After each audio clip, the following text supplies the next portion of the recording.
Kawasaki ushers the future of Street Fighter design with its menacing-looking Z1000 ABS. In contrast to the European replica racers, the Z1 sources a purpose-built 1043cc inline-4.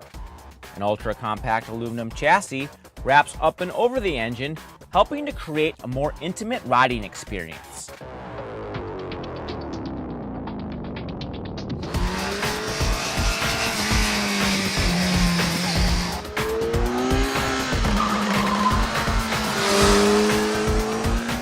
This is a motorcycle that you definitely do not want to judge a book by its cover on. The looks by far were not my favorite, but it was an excellent and fun motorcycle to ride. If you're familiar with riding Japanese bikes in the past, you'll catch on to this bike immediately and have a great time with it. Power was exceptional. It was a little bit hard hitting for me right off the bottom and a bit difficult to keep the front wheel on the ground, but once you got that figured out, it was a really fun bike to ride. I mean, the motor in the thing is killer. Like, it's got that cool, like, Banshee style wail. Like, for an inline-4, it sounds the part.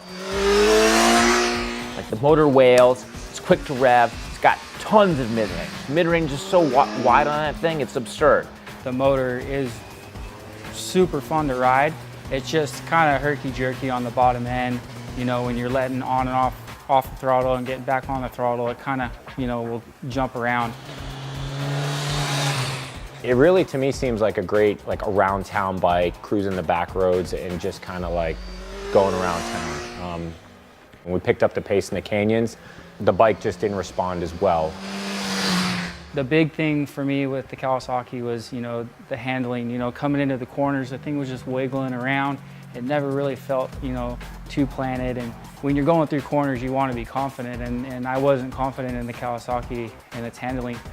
In the corners, the chassis gets twisted. It's fun to ride the thing hard because it's kind of like riding a bucking bronco, but it's not the fastest way around the track. It's not the fastest way around the corners. But, I mean, you can't beat the price of it. Engine sounds awesome. It's super easy to ride. Like, it's just a very, very smooth, nice all-around Japanese bike. It just doesn't have that bam cornering performance that the other bikes have. You'll be hard-pressed to find a Japanese inline-4 with a more playful tune than the Z1000.